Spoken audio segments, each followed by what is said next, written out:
Bueno, buenas tardes a todos, a todas. Un placer estar con ustedes en un momento tan doloroso y difícil para el pueblo haitiano. Conversar con ustedes es una prueba para mí de solidaridad para con la lucha de mi pueblo. Entonces, el agradecimiento de todo corazón en nombre del pueblo haitiano también.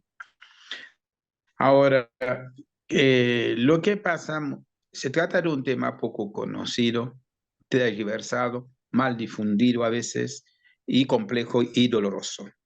Por ende, me parece que sería importante, en vez de empezar a hablar de lo que está pasando, sino decir por qué, a mi entender, está pasando lo que está pasando. Para poder entender esto, hay que empezar por caracterizar a qué es Haití. Haití es una neocolonia. Lo que estamos viviendo es una crisis de descomposición del sistema neocolonial. ¿Cuándo empezó ese sistema? Hace muchísimo tiempo, pero para no ir muy lejos, podemos decir que la fase moderna del neocolonialismo en Haití empieza con el neocolonialismo impuesto la invasión norteamericana desde 1915 hasta 1934, imponiendo estructuras de dominación neocolonial. Ponen son estructuras que estaban al servicio de los intereses del imperialismo norteamericano y de la pequeña élite dominante haitiana. A pesar de los esfuerzos de los embates populares, ese sistema ha causado estragos en el país. Ha transformado a Haití en el país más empobrecido de la región. Unos datos para ilustrar lo que estoy diciendo. 1% de la población acapara casi todo y el 80% vive en condiciones inhumanas, sin acceso al agua potable, a la salud, a la educación, a la vivienda, nada, absolutamente nada.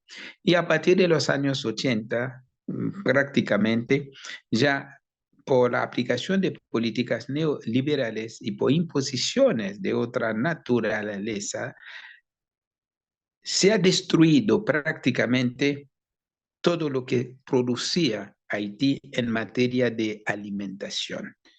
Por ejemplo, hicieron desaparecer los cochons créoles, los puercos criollos, porque los yanquis habían dicho que tenían fiebre porcina y eso era un capital importante para el campesino haitiano. También con el dumping del arroz que hizo el expresidente, el presidente Clinton en su momento, se ha destruido la producción de arroz porque los campesinos haitianos no podían competir con el precio del arroz norteamericano y lo que equivale que dejaron de cultivar arroz para ir a las grandes ciudades. Entonces, todo esto transformó a Haití en una bomba social que explotó hace bastante tiempo y donde todas las contradicciones del sistema también explotaron.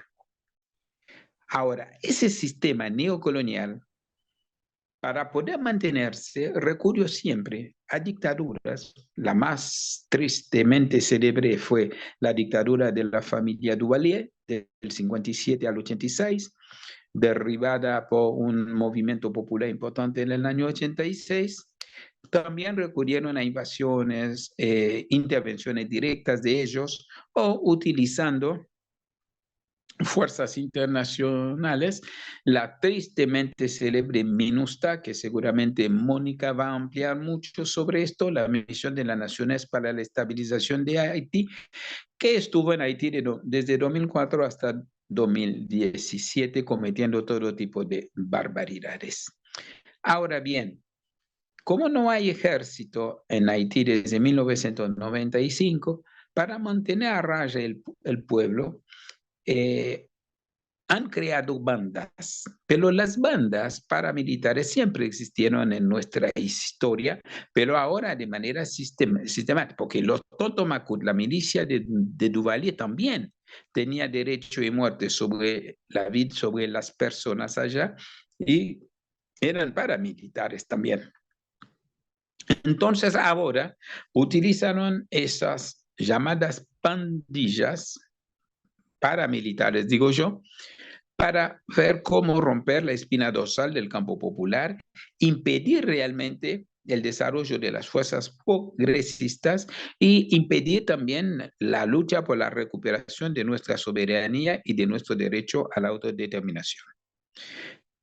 Entonces, podemos decir que son instrumentos en manos de ellos.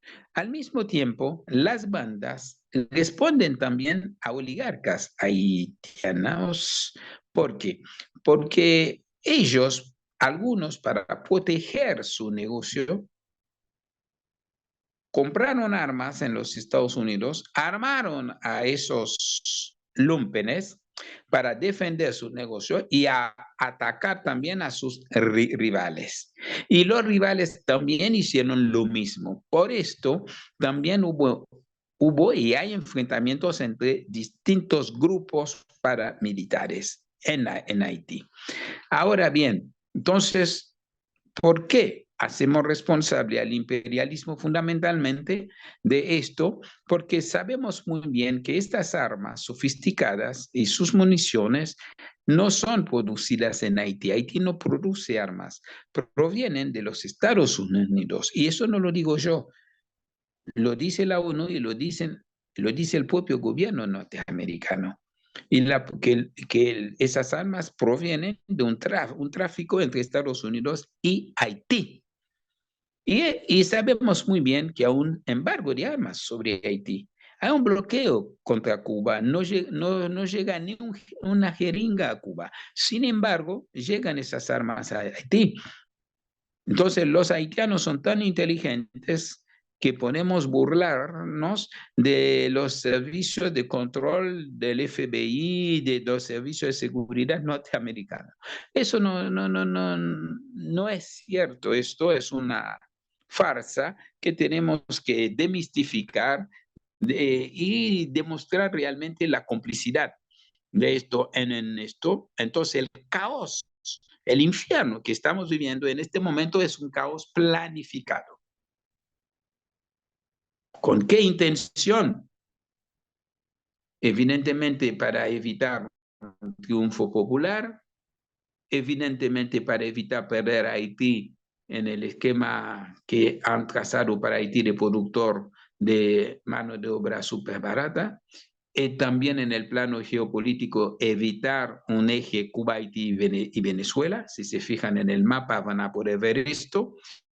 Evitar que un cambio revolucionario en Haití podría afectar al Estado vecino, la República Dominicana, y evitar también que un ejemplo de negros de vuelta victoriosos podría también ser no productivo para ellos en algunas regiones, sobre todo en los propios Estados Unidos. Entonces, Haití es una crisis pluridimensional también. Eso hay que entenderlo. Esa crisis del sistema neocolonial que se derrumbó es una crisis también multidimensional. Tiene distintos aspectos económicos, sociales, culturales, racistas, históricas y geopolíticas y también internamente. Ahora, eso es un primer parte por qué está pasando. Hay un segundo grupo de explicaciones por qué está pasando lo que está pasando, es que hay que colocar también en la balanza, en esa ecuación tan compleja, el rol de las organizaciones populares haitianas. Esas organizaciones, desde hace rato, desde muchos años, eligieron como táctica y sobre todo estrategia de combate la lucha pacífica. Cuando todo indicaba que el arma de la dialéctica iba a ser reemplazada por la dialéctica de las armas. Y eso desde la época de los Duvalier. Fueron miles y miles de haitianos que fueron desaparecidos. Algunos hablan de 60,000, otros hablan de 30, pero igual en aquel momento de Duvalier, Haití tenía una población entre 5 y 6 millones. Entonces, masacre tras masacre, genocidio más genocidio. Tuvimos la experiencia de la elección de Aristide en el año 90, la única elección libre, honesta, democrática en nuestra historia, donde ganó el padre Jean-Bertrand Aristide con más del 67,7% de los votos. Sin embargo, Eduardo, 7 meses después, organizaron un golpe de Estado donde ahora no hay secreto que participó la embajada norteamericana, el Departamento de Estado, el gobierno yanqui de Bush en aquel momento, Bush padre, y el ejército haitiano y los tontos Macut que estaban ahí agazapados. Eso durante 3 años. Ellos montaron un grupo paramilitar como los que hay actualmente, que se llamaba FRAP, Frente para el Progreso de Haití, qué sé yo, dirigido ese frente por un agente de la CIA, Toto Constant.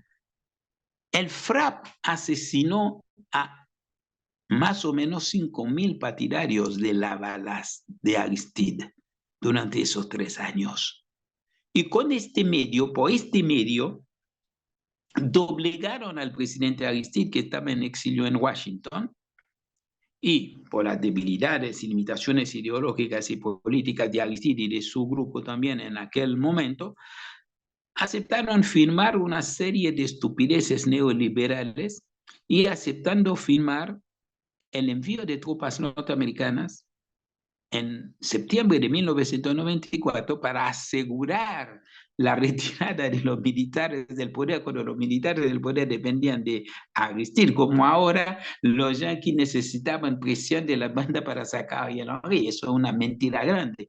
Entonces es lo mismo ahora. Para que los militares se retiraran había que mandar 20,000 soldados norteamericanos y en octubre del 94 regresaron a Aristide en un avión militar norteamericano que llegó al aeropuerto, también en un helicóptero militar norteamericano, lo trasladaron al Palacio Presidencial y del Palacio Presidencial, detrás de un vidrio blindado, también de los Estados Unidos, Aristide se dirigió al pueblo. Y después toda la seguridad de Aristide estaba asegurada fundamentalmente por agentes norteamericanos. Entonces acá estamos viviendo algo similar. Algo similar. Han puesto de rodillas al movimiento popular a través de asesinatos, masacres, violaciones, pero esta vez se puede decir de manera demencial realmente, porque lo que ha ocurrido y lo que ocurre actualmente en Haití, creo desde que tengo conocimiento, nunca he visto una cosa similar. Nunca he visto una cosa similar. Realmente violaciones en serie, incendios, 300,000 personas desplazadas de sus barrios que duermen en cementerios, en las plazas, en las calles, en las escuelas, en los clubes, padres que buscan a sus hijos, hijos que buscan a sus padres, que no saben si siguen vivos o no. Entonces, hay todo un drama y ahora ningún sector de la sociedad haitiana se puede sentir seguro, o desde ayer, por ejemplo, grupos de paramilitares han atacado a zonas donde viven los ricos, en la Bull, en Thomasin, la Bull 12, la Bull 16, la Bull 14 y en Pétionville.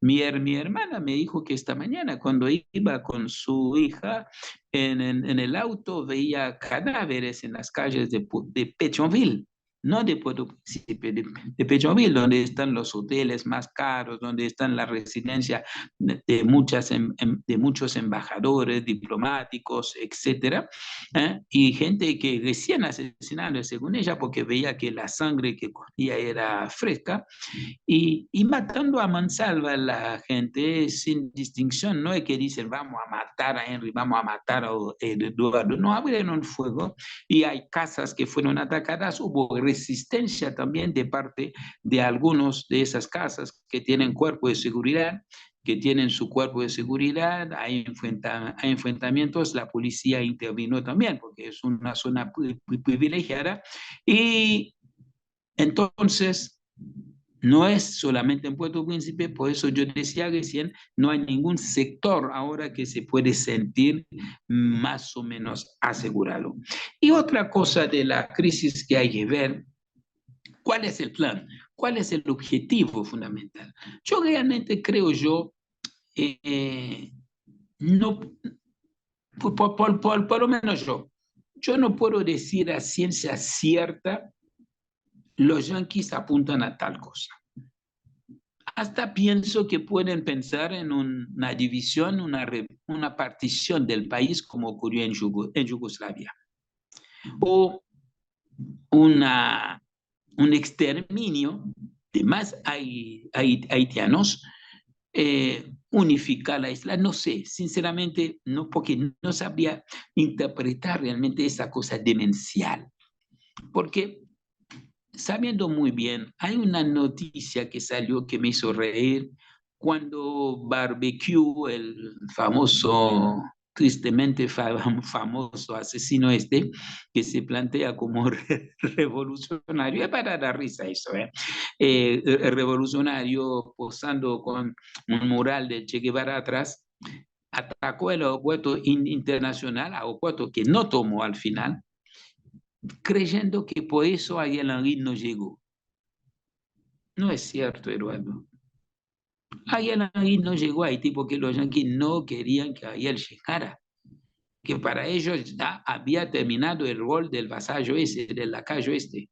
Nada más, nada más. Porque incluso, ¿en qué cabeza puede caber que estos asesinos sin preparación pueden enfrentar a tropas norteamericanas? Eso lo hacen pueblos organizados con su brazo armado organizado. Eso lo hacen. No lo hacen esos bagallos. Uno. Segundo, estaba en el aeropuerto de Cabo Haitiano. ¿Por qué no lo trasladaron a Cabo Haitiano descentrado? ¿Y por qué no lo trasladaron como trasladaron a sus militares en helicóptero, bajándolo en la embajada norteamericana que tiene helipuertos, o en otros helipuertos que hay en el país? Porque se ve ahora a varios que huyen de Haití en helicópteros. Entonces había distintas formas de hacer llegar a Yelamí. El pretexto utilizado es esto.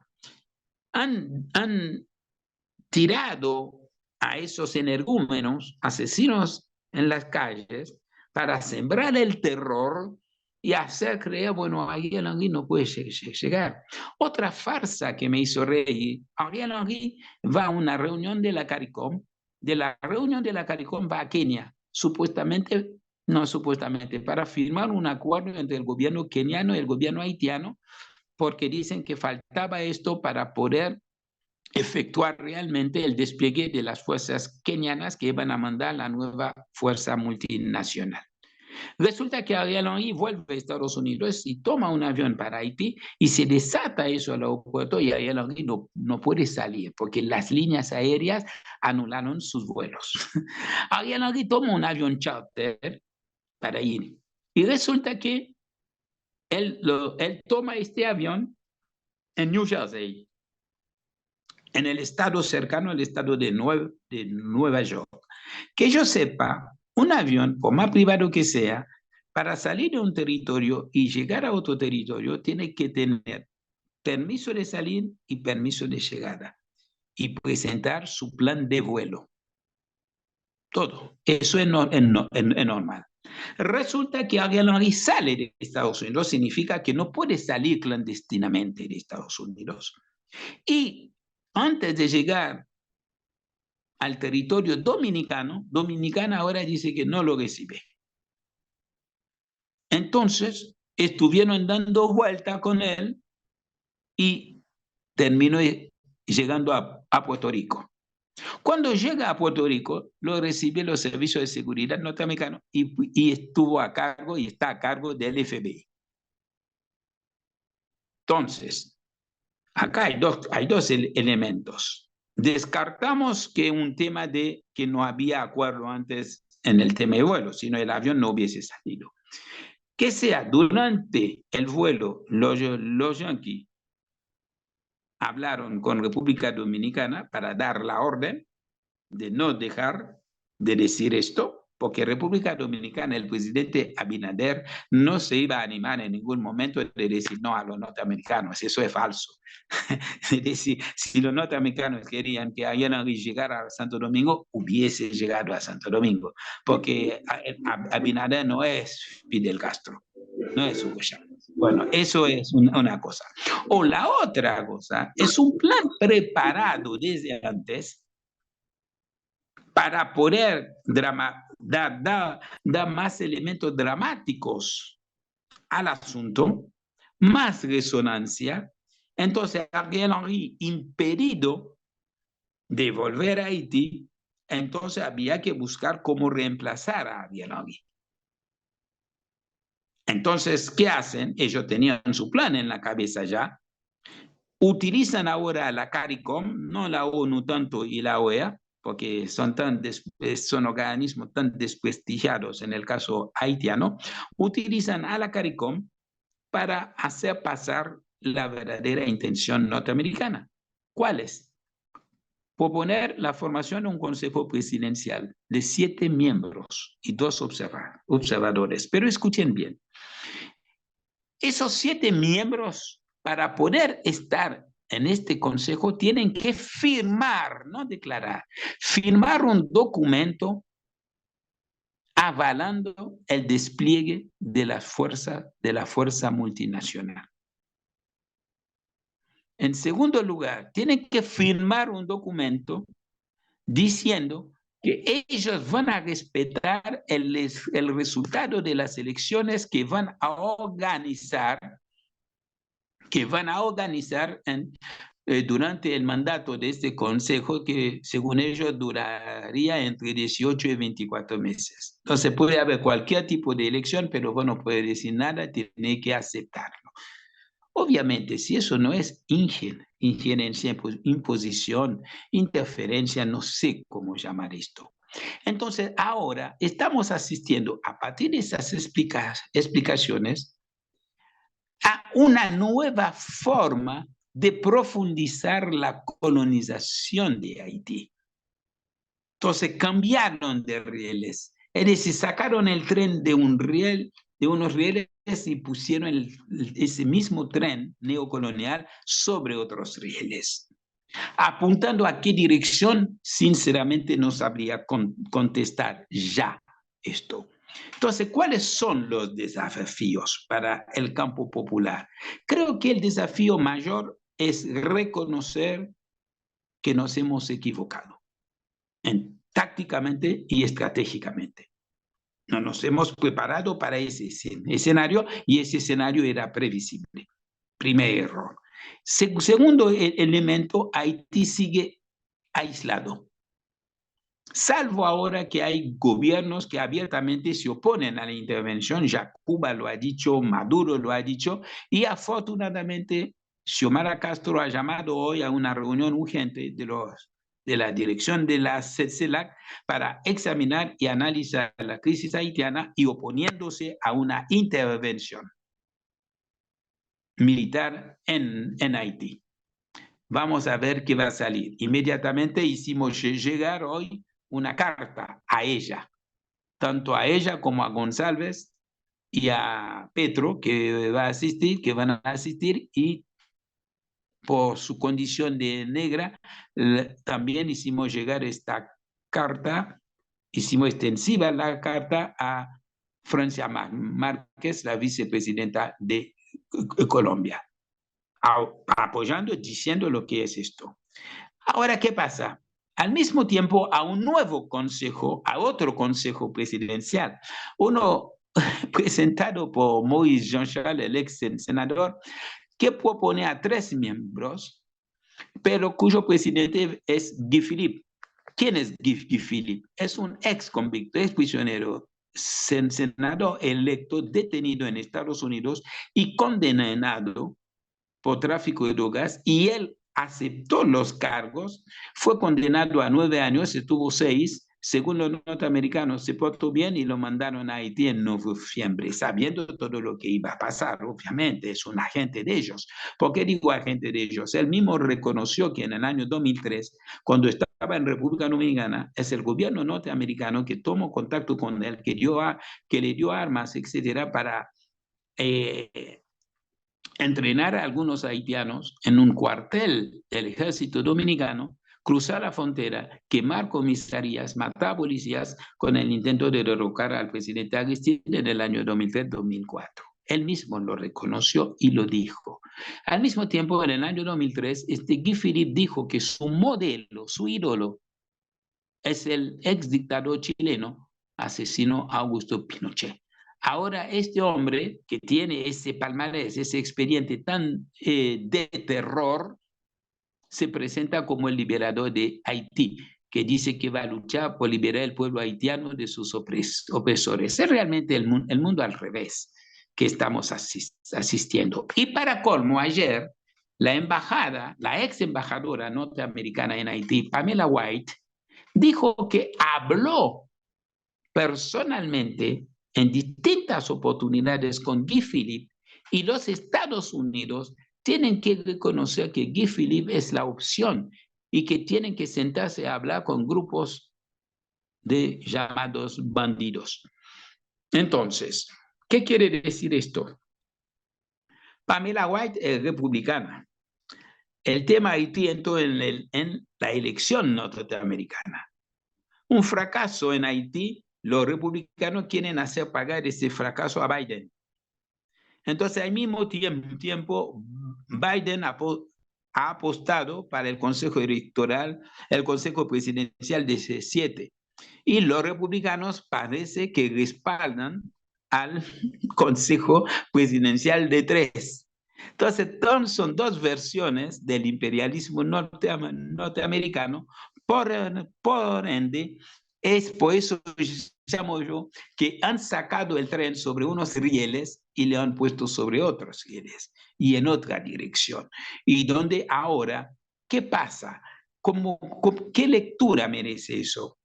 Porque alguien que dice que va a liberar a Haití resulta que habla con embajadores norteamericanos, una embajadora norteamericana, no sé, creo difícil que una embajadora norteamericana va a dar su apoyo a alguien que sabe que va a liberar a Haití de sus opresores. Entonces los yanquis van a contribuir para que Guy Philippe llegase al poder, derrotar al imperialismo, ¿no? Da un poquito risa. Si no fuera una tragedia que estamos viviendo, uno podría creer que es una serie de Netflix, esto. Y por último, quería resaltar algo fundamental. Es el aislamiento de Haití. También se debe no solamente a errores propios nuestros, como señalé recién, sino también a una lectura eurocéntrica por parte de muchos de la izquierda latinoamericana y del mundo, viendo a Haití en términos de caridad, en términos de ayuda y no de solidaridad, en términos de pobrecitos esos negros. Necesitan aprender a leer, necesitan salud, pobrecitos. No viendo un pueblo, a pesar de su brillante historia, ¿no? Un pueblo que realizó lo que nadie ha realizado, la única revolución victoriosa antieslavista en la historia, anticolonial, antipatriarcal, anticapitalista, antirracista, ¿no? Que supo romper las cadenas de los pies, de las manos, del corazón, del cerebro, que luchó con una guerrilla muy fuerte contra la ocupación militar norteamericana de 1919 a 1929, una guerrilla liderada por Charles Peral, que luchó contra los miles de Tonton de Duvalier, ¿no? Que ha protagonizado movilizaciones, pero extraordinarias, pocas vistas en la historia, con millones de personas en la calle, enfrentando represión, etc. Sin embargo, esta izquierda en gran mayoría nos considera a partir de esta lectura de caridad, de pobrecitos. Eso significa que esta lectura ha llevado a que no se pudo entender que lo que necesitábamos y reclamábamos era una solidaridad plena y activa para poder activar también otro tipo de estrategia, ¿no? Son cosas que hoy están sobre la mesa de discusión, de debate. Hay una carrera contra reloj, cómo frenar esto. Hay divisiones y eso ha provocado divisiones en el seno de la izquierda, porque hay un sector que dice, bueno, tenemos que aceptar eso, por lo menos aceptando esto se va a frenar un poquito esa carrera demencial de asesinatos, de masacre, etcétera, y ahí vamos a poder respirar y ver por qué porque no podemos seguir y ver qué hacer, y otros que dicen que no, y estoy dentro de esos otros, que no tenemos que aceptar esto. Si tienen que desaparecernos, que así sea, pero que tenemos posibilidad de luchar y vamos a buscar, tenemos que buscar formas de resistir a esto. Ellos controlan la capital, pero no controlan todo. Entonces es necesario este debate. Es triste ver los debates que se hay entre compañeros entrañables que se entregan su vida diariamente, porque cualquier militante allá o cualquier ciudadano haitiano o ciudadana camina con su ataúd debajo del brazo. Eso es real. Eso es real. Entonces, frente a esta situación, nosotros necesitamos otro tipo de diálogo, otro tipo de comité de solidaridad, ¿no? Henry, Plantear la cosa como tiene que ser. Bueno, gracias. Hablando de comités de Disculpe, solidaridad. tengo la voz. Sí. No, tú estabas hablando, yo estaba mirando el tiempo.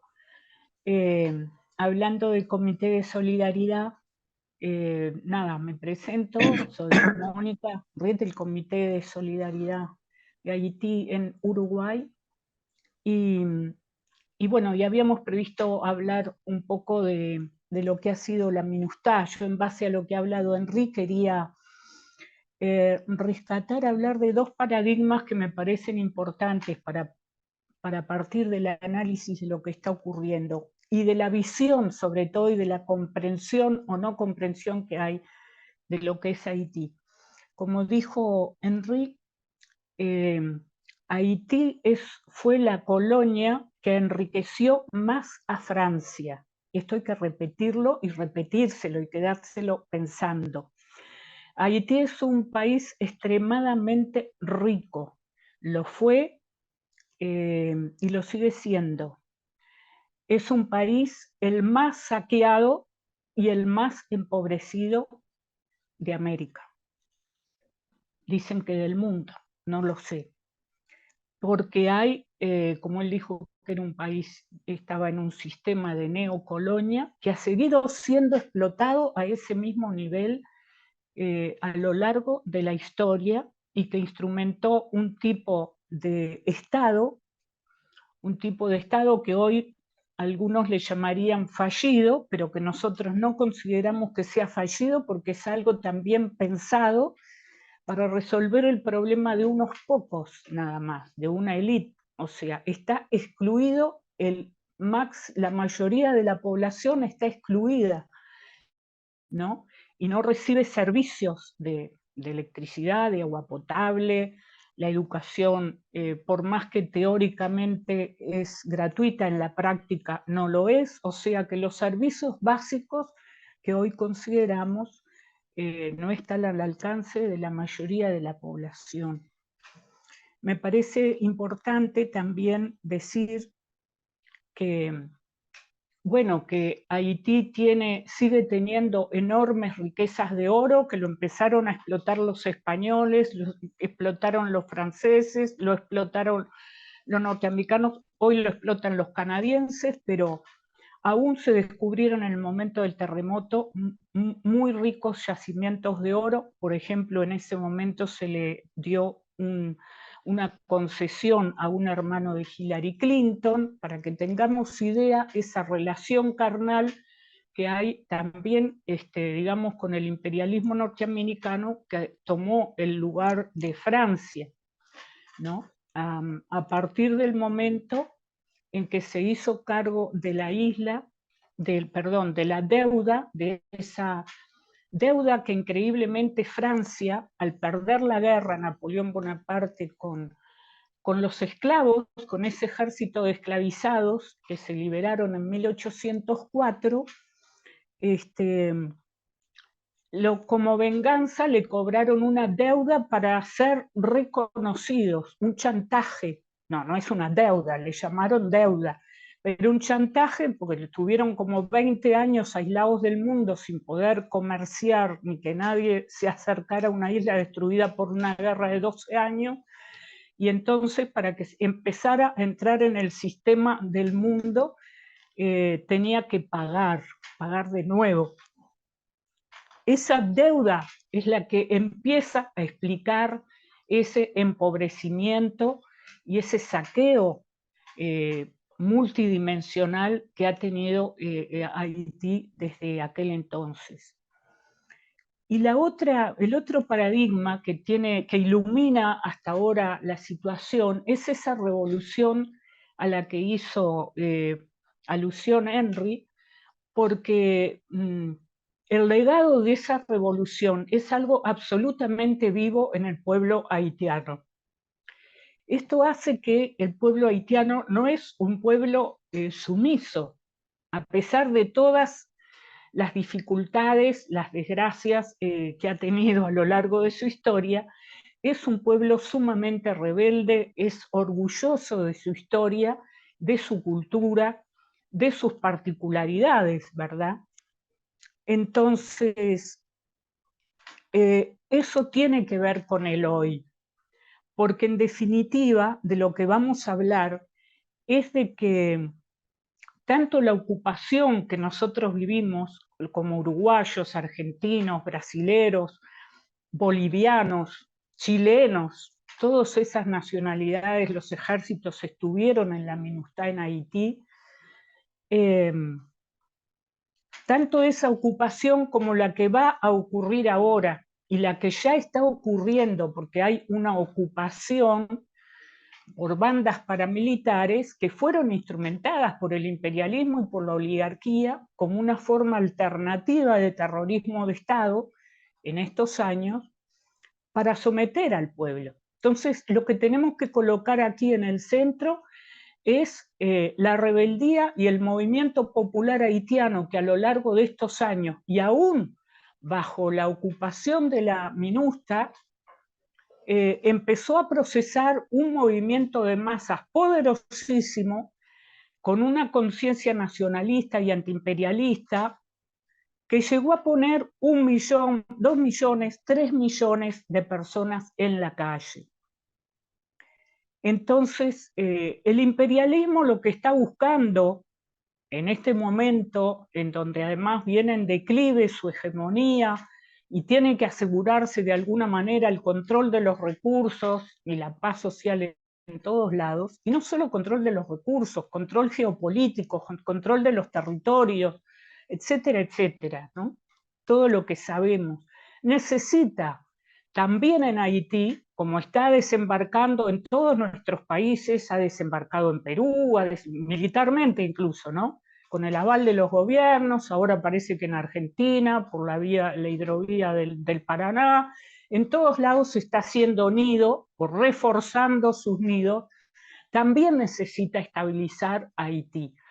Y Haití, como dice Henry, muchas veces estabilizar a Haití es una ecuación imposible, porque con los componentes que tiene esa operación, ¿no?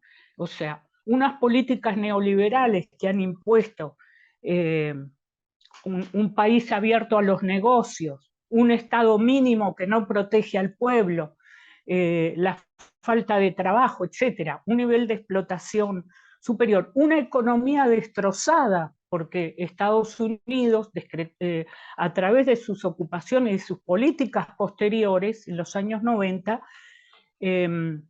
destruyó la economía campesina, y como dijo Henry, toda su producción agrícola.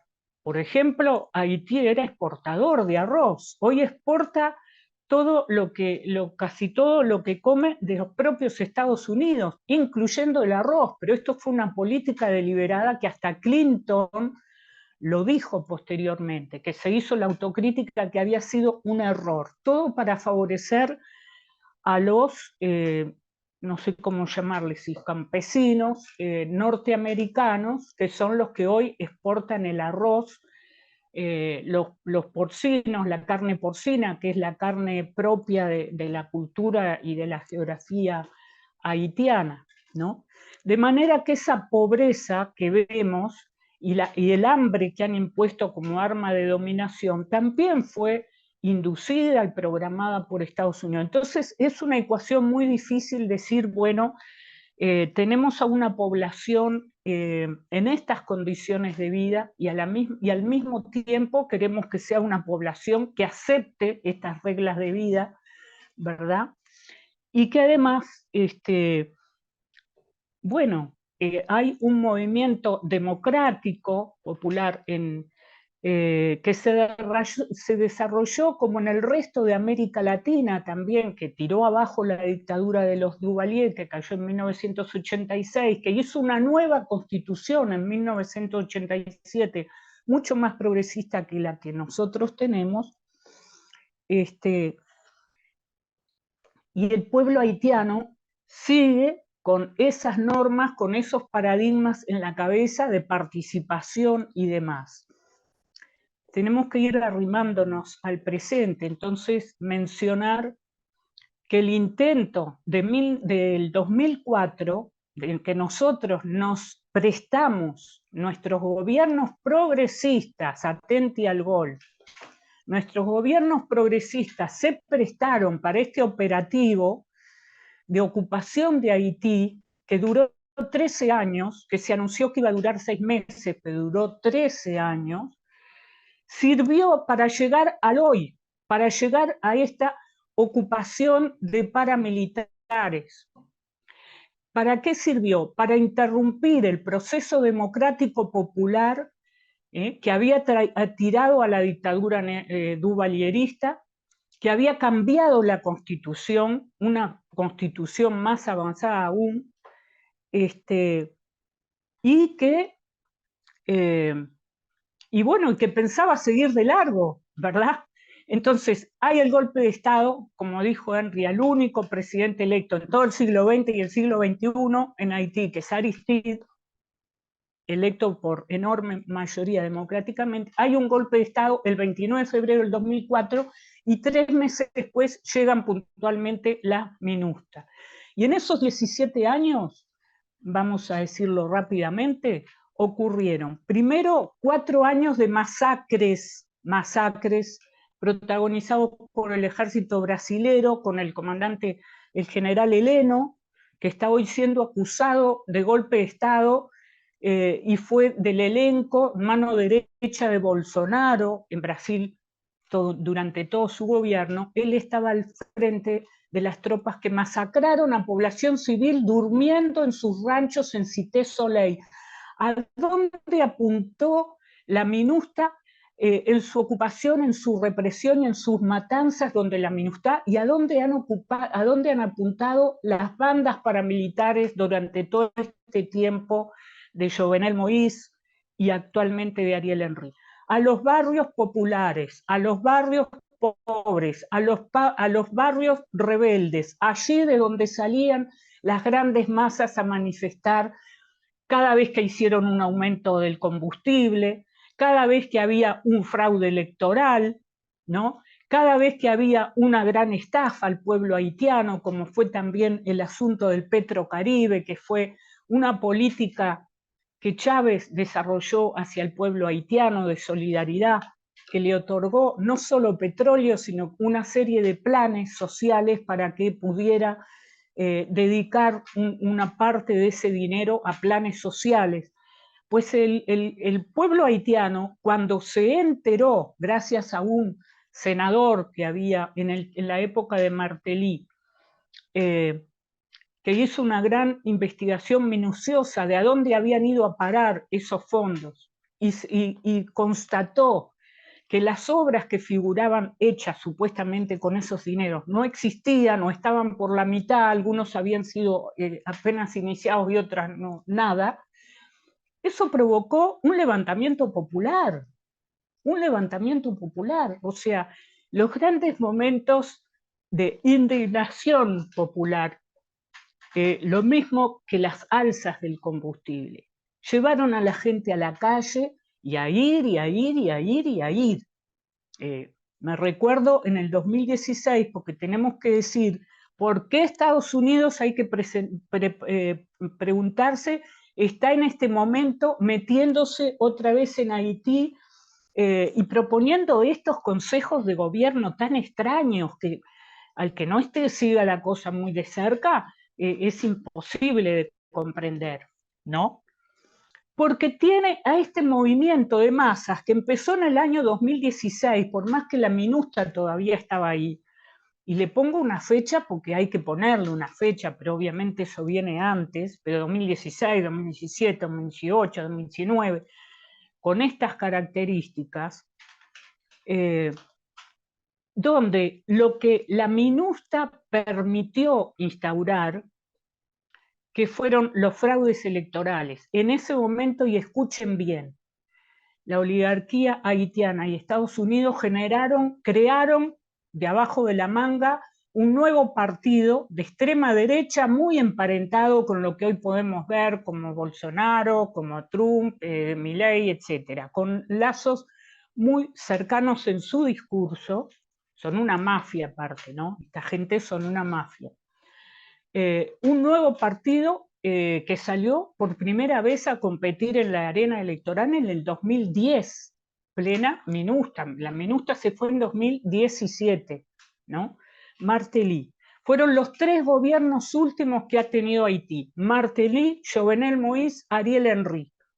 Estos 3 personajes que han estado en la CELAC, aquí y allá, son mafiosos, son nuevos Tontón Macut, ¿no?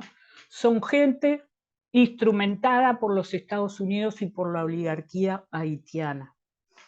Y bueno, Martelly, los fraudes electorales, Martelly no fue electo tampoco, ni Jovenel Moïse, todos fueron fraudes gruesos, para que Martelly jugara. O sea, el Consejo Electoral hizo público la noche de la elección en 2010 el resultado electoral, y la embajada norteamericana sacó una declaración, un comunicado esa noche diciendo que no estaba de acuerdo con el resultado electoral, así como lo escuchan, que no estaba de acuerdo con el resultado electoral.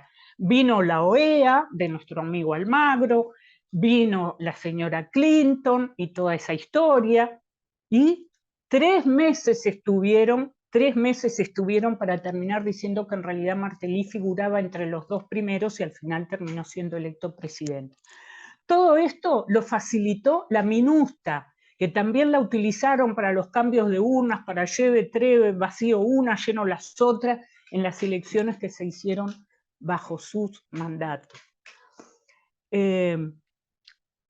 Entonces, el otro fenómeno, bueno, lo que pasó con la MINUSTA fue el desarme de todo lo que el pueblo haitiano venía construyendo de su democracia, después de los Duvalier, dijimos, venía construyendo y fortaleciendo con la participación popular y demás. Todo eso es destruido. Para darles un dato, porque tenemos poco tiempo, Jovenel Moïse eliminó de un saque a un montón de jueces. La justicia hoy prácticamente no existe, ¿no? Era algo que quedaba ahí, pero el Parlamento tampoco. No, les nombré a un senador porque en el gobierno de Martelly, como ellos no eligen a todo el Senado y a toda la Cámara de Diputados juntos, sino que lo hacen en 2 elecciones separadas, cuando él asumió el poder, había un grupo de senadores que todavía estaban dentro de su mandato, pero nunca más hizo elecciones, Jovenel Moïse tampoco, Ariel Henry tampoco, o sea que son tipos que han gobernado como verdaderos dictadores y además fueron instrumentando estas bandas paramilitares que ahora queda más claro para el resto del mundo, que no son simplemente bandas de narcos, o sea, lo que estamos acostumbrados a ver o a leer de las realidades que nos rodean, ¿no? En este caso, más claro que en cualquier otro, las bandas han jugado un papel de control social y de imposibilitar al movimiento social organizarse, movilizarse. Hoy me contaba Henry, bueno, ya no es posible que los militantes se encuentren, tener hoy en la necesidad, en esta convulsión y en este momento de confusión, la militancia tiene necesidad de reunirse, de hacer reuniones grandes incluso para tomar acuerdos, para consensuar cosas muy importantes, pues no lo puede hacer. Un montón de militantes están entre esos 300.000 desplazados de Puerto Príncipe, que les quemaron el rancho, que quemaron todo un barrio. Imagínense las bandas paramilitares entrando en barrios, violando mujeres, cortando cogotes, descuartizando personas, prendiendo fuego a personas y prendiendo fuego una casa tras otra, barrios enteros, ¿no? 300.000 desplazados dentro de Puerto Príncipe, porque esto no es casual tampoco, no abarca todo el país, está concentrado en el bastión de la resistencia, que es Puerto Príncipe, más allá de que el resto del país también acompaña, ¿no? Entonces, bueno, lo que tenemos que decir es que estos nuevos Tomacú han apuntado a ver, no son estrategas, ¿verdad? La forma en que los instrumentalizan, tenemos que decir que aparte de que sabemos que Estados Unidos está detrás de ellos, porque la propia señora Lalim, ¿no?, norteamericana, que representaba al secretario general de la ONU, estando en su cargo en una sesión del Consejo de Seguridad, dijo que se sentía honrada, contenta de haber participado en la federación de las bandas, porque ahora en vez de hablar con muchos, hablamos con uno solo, ¿no? Eso lo dijo hace unos cuantos años ya. Entonces, tenemos eso, la injerencia extranjera, y además que las armas son armadas desde los Estados Unidos, bueno, no solo armadas, ¿no? La provisión de municiones es algo dantesco, y porque hay como una especie de guerra, no es un tiroteo como vemos acá cada 3, 4 días o una vez por semana, es todos los días. Entonces, también hay, perdón que me perdí un poco, tirame Enrique lo que estaba diciendo, lo que era lo que estaba hablando. De que no es una guerrilla día a día, permanente, ¿no? El tema de las armas. Claro, estaba diciendo que el Estados Unidos no solo provee las armas y las municiones, sino que además garantiza la impunidad de esta gente. Eso ha sido fundamental, porque esta gente está requerida. Por ejemplo, atrás de Barbecue hay un premio de $1 millón, una cantidad de cosas, pero los tipos dan conferencia de prensa, van todos los periodistas, todo el mundo sabe dónde vive, ¿no? Dice que es un revolucionario, se viste de Che Guevara, ¿no? Porque ahora quieren liderar supuestamente revoluciones. ¿Por qué? Porque acá en Uruguay, en este proceso electoral, a nadie se le ocurriría venir con un habano y una boina y una estrella. Pero al pueblo haitiano sí,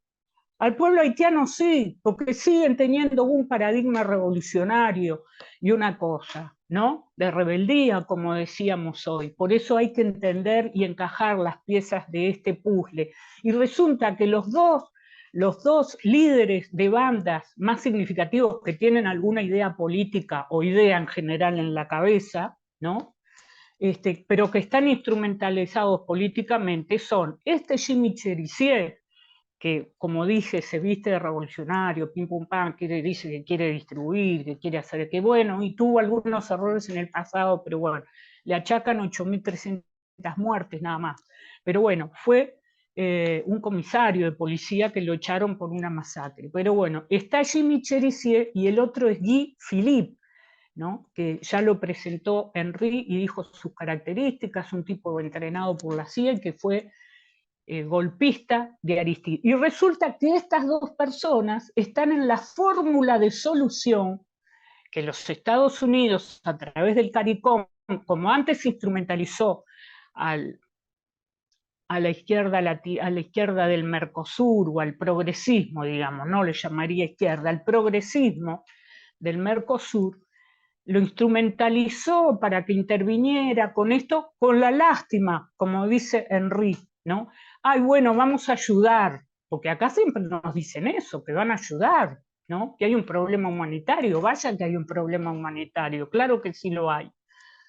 El problema es que los verdaderos planes no los dirigen tampoco los helenos, ni los comandantes uruguayos, ni argentinos. Cuando vas allá, los planes son los norteamericanos y ellos saben a dónde van, ¿no? Entonces, tras las masacres, vamos a decir algo, aunque no queremos extendernos con esto de la MINUSTA, no podemos dejar de mencionar el cólera, porque hoy tenemos el genocidio en Palestina, que en 5 años han matado a 40.000 personas, porque no son 31.000, ¿no? Hay a cerca de 10.000 abajo de los escombros, 31.000 son los contados, los que se han contado, los que han llegado a los hospitales, los que tienen un nombre y apellido abajo, pero son 40.000 y son más de 100.000 ¿verdad? Las víctimas de todo tipo, físicas, víctimas son todos. Pues increíblemente, durante la MINUSTA, entraron el cólera enseguida del terremoto, que no lo mencionamos. Enseguida del terremoto entraron el cólera, que mató, se calcula, entre 30 y 50.000 personas en cuestión de meses. Miren qué paralelismo. En cuestión de meses mató bueno, fue un shock impresionante porque además no se conocía el cólera como enfermedad en Haití y nadie sabía de qué estaba enfermo. Lo único que sabía que en cuestión de 3 o 5 horas se deshidrataban por vómitos y diarrea y se morían. Se murieron muchos en 5 horas.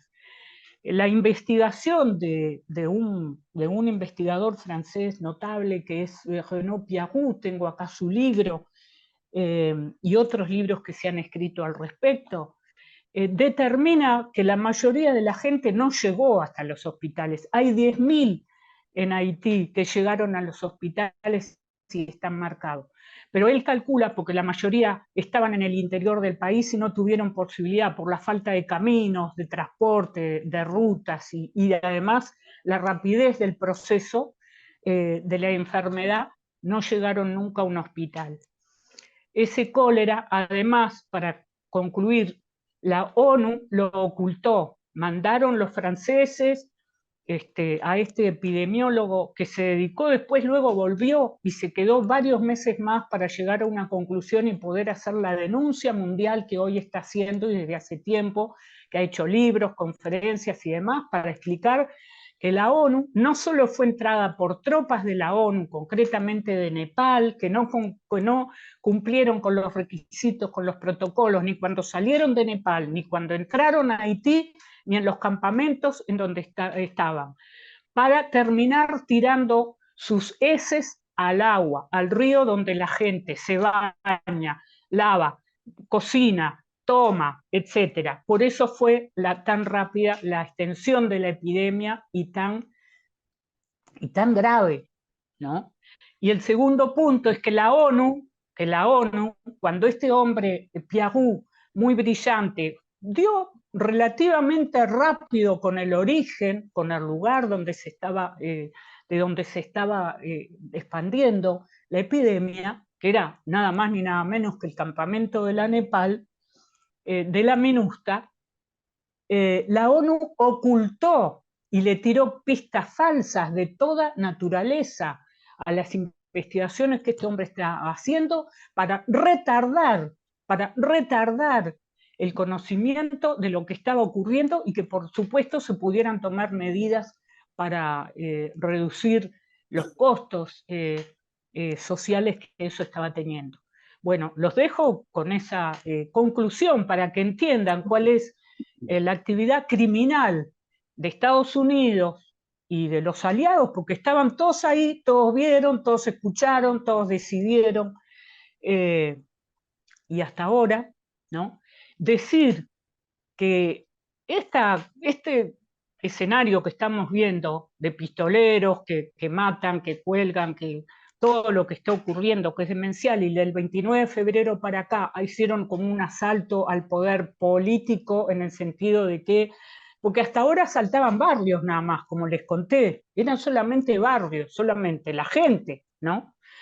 Pero desde el 29 de febrero hay un plan, ¿no? No ocurrió de casualidad. Del 29 de febrero cambiaron y fueron y asaltaron el puerto, el aeropuerto, los bancos, el palacio presidencial, la universidad, etcétera, etcétera, etcétera, ¿no? Y terminaron, por decir una cosa, asaltando las dos, por si se les ocurría algún Bukele, ¿no? Porque Bukele salió a ofrecerse, asaltaron las dos cárceles principales de Puerto Príncipe, liberaron cerca de 4.000 presos, después le prendieron fuego, o sea que no sé si se podrán usar a esta altura del partido. Pero bueno, para entender que todo esto ha sido instrumentado con una finalidad, porque estas bandas empezaron a organizarse en el tiempo de Martelly, del 2010 al 2016, se reprodujeron y consolidaron y multiplicaron durante Jovenel Moïse, ¿no? Al que terminaron asesinando, porque son todos mafiosos y bueno, siempre tienen cuentas para cobrarse. Y bueno, eclosiona ya de la manera que lo estamos viendo con Ariel Henry en el presente. Quiero decir y dar testimonio de que estuve la última vez en Haití y en Puerto Príncipe, del territorio de guerra del que estamos hablando y de destrucción, estuve en diciembre del 2019. Y Henry me decía ayer, hoy Puerto Príncipe no se reconoce. Desde la coordinadora estamos sacando una declaración y terminamos la declaración diciendo Haití es un laboratorio imperial y es un espejo donde nos tenemos que mirar todos, porque hace 3, 4 años la capital, la bellísima capital Puerto Príncipe, la hermosa y enérgica, potente capital y el pueblo de Puerto Príncipe hoy no se reconoce. Quiero terminar con esto porque de todo esto tenemos que aprender y no solamente hacer solidaridad con ese pueblo que está resistiendo el embate imperial y oligárquico, sino también aprender para nosotros mismos. Porque en Uruguay, en Argentina, y mires para donde mires, lo que se viene es muy parecido. Y si no es más parecido, es porque acá no hay, como dijo una murga, llamaron a la plaza y fueron y la plaza estaba vacía, ¿no? Entonces, nos debemos todavía a ese movimiento nacionalista y antiimperialista tan potente para merecernos esta respuesta del imperio. Gracias.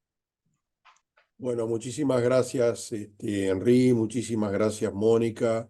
Ha sido un excelente relato, muy detallado. Yo tenía algunas preguntas y prácticamente me las sacaron. Así que muchas gracias, Henry, muchas gracias, Mónica. Ha sido muy, pero muy aclaratorio todo lo que han dicho. Ahora vamos a hacer una ronda de preguntas.